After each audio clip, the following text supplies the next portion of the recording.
Hi, I'm Stuart Rogers, co-founder of Badass Empire with Victoria Loskotova, and this is another episode of Badass School. Now, what are we talking about today? Today, we're going to talk about how to be happy. Now, I know that sounds like a bit of a broad subject, but here's the thing.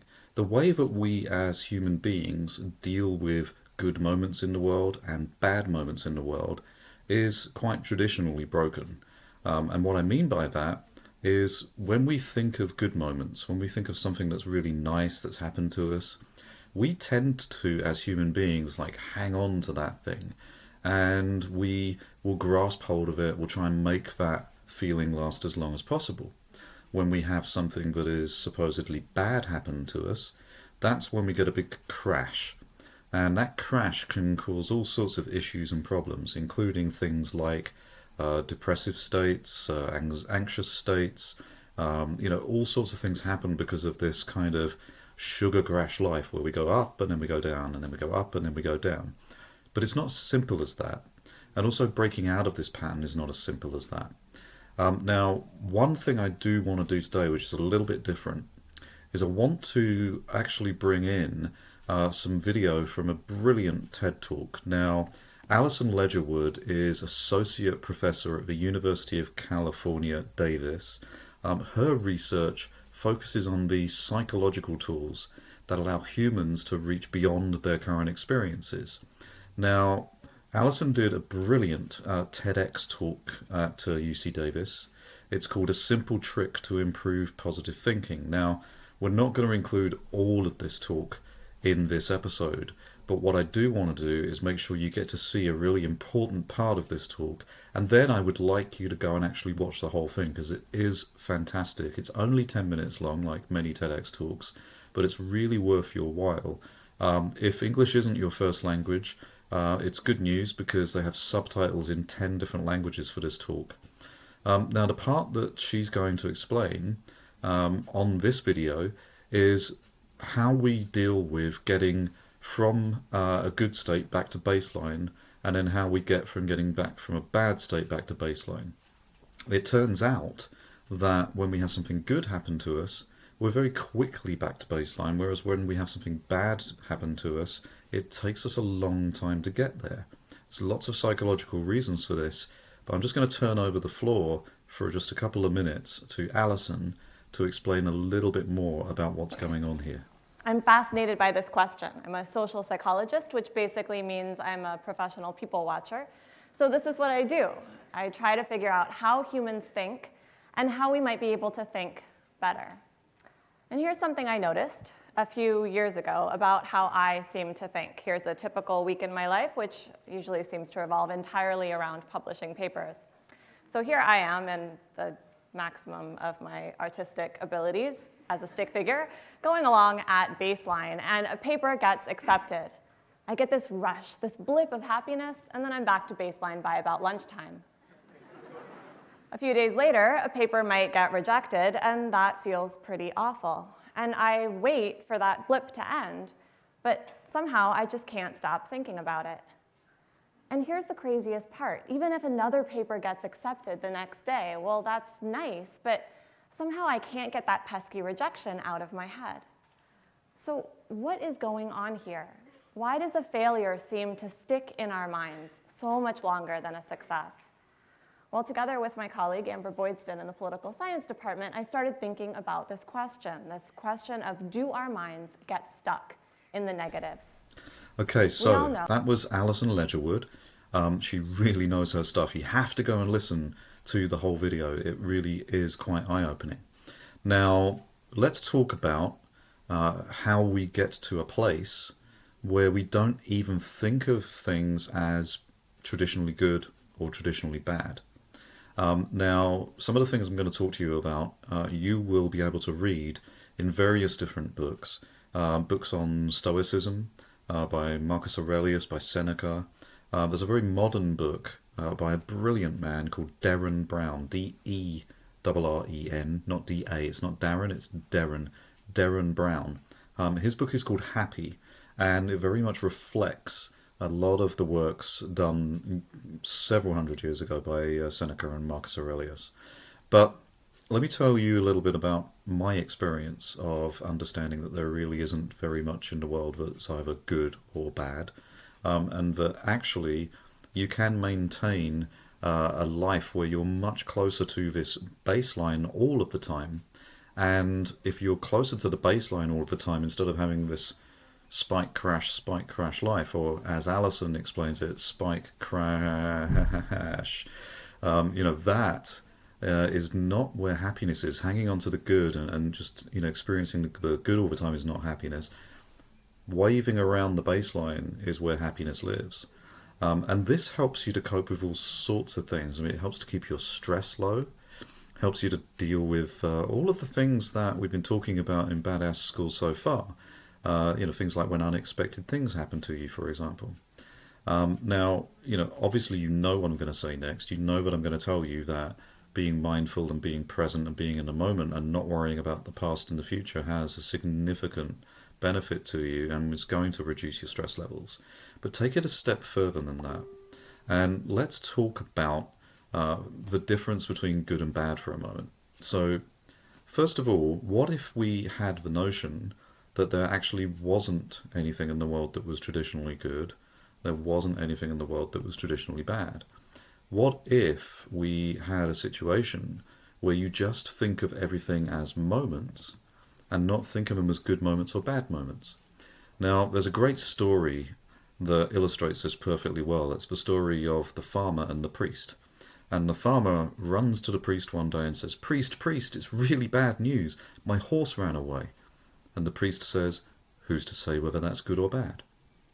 Next day, the farmer runs to the priest and says, "Priest, priest, it's really good news.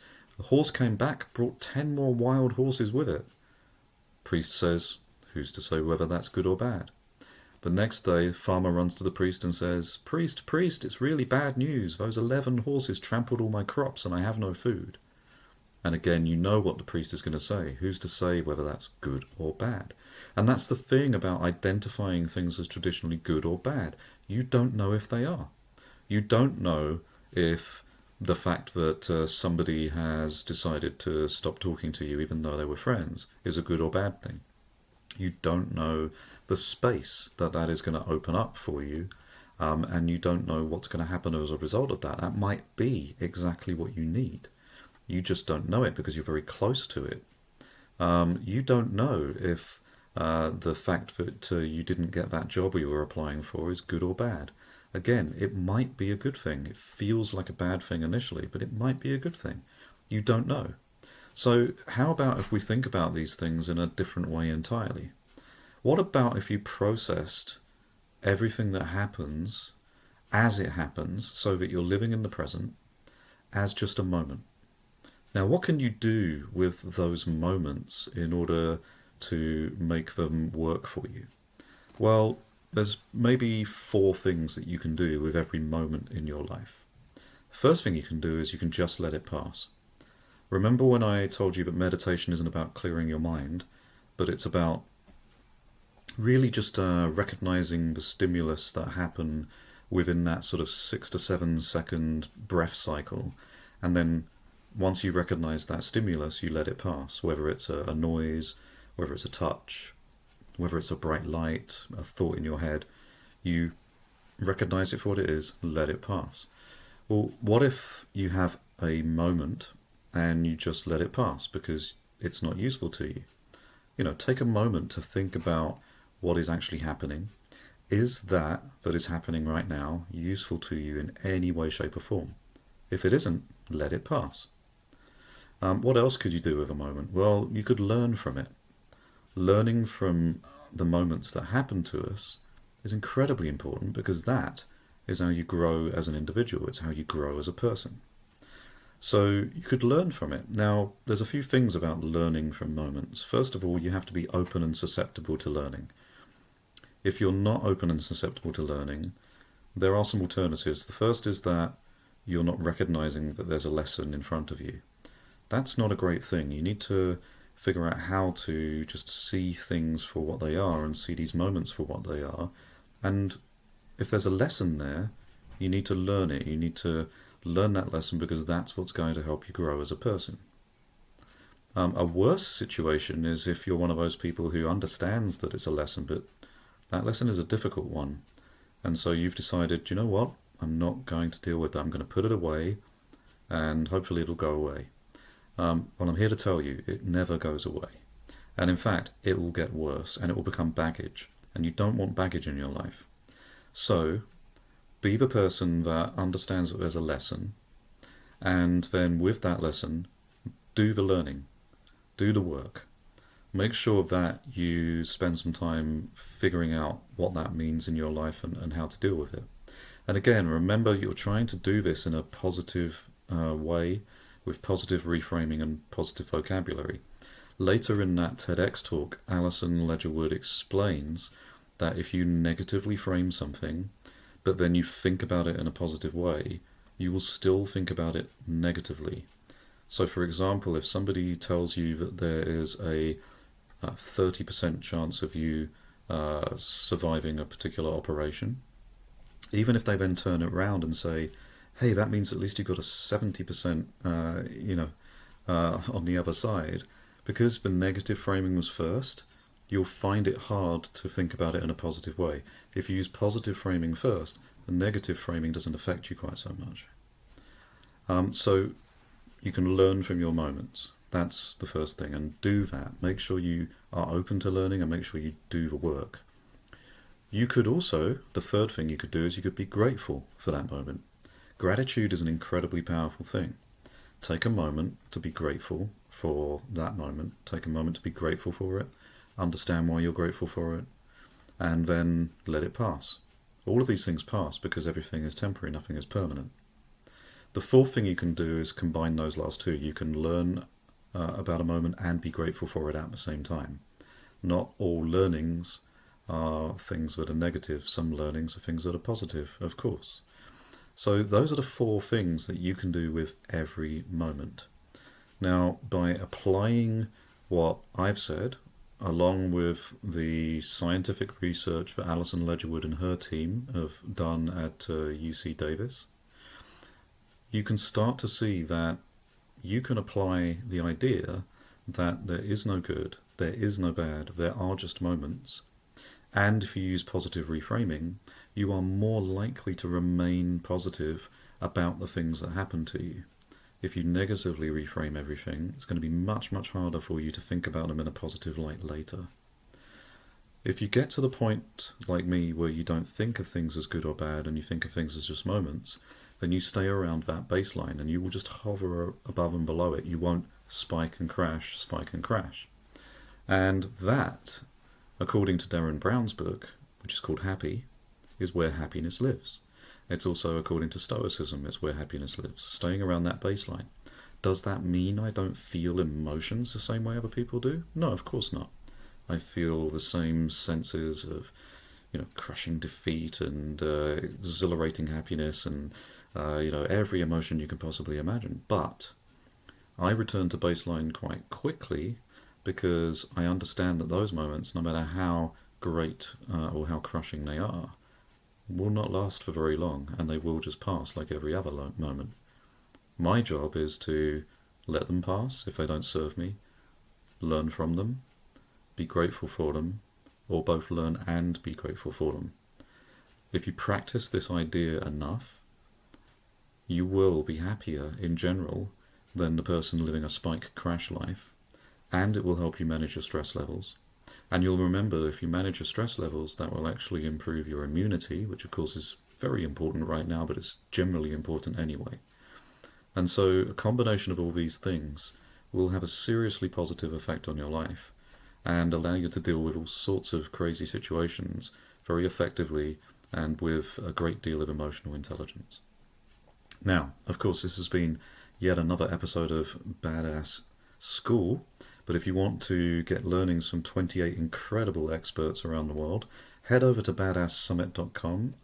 We have a free summit there that lasts for 4 days. And go ahead and sign up. Of course, as a Badass School patron, and as usual, thank you so much for being a patron, you can set your level of subscription to one of the subscription levels that gives you access to a discounted all-access pass for Badass Summit. So if you can't wait for the next round of Badass Summit, if you can't wait to hear those 28 speakers, or if you want to get access to the over $1,000 worth of speaker bonuses that our speakers have provided, you can buy an all-access pass and you can get access to everything forever, watch it as much as you like, and get all those bonuses. And if you've picked the right subscription level here on Badass School, you'll get a discount on that so that it's even more cost effective for you.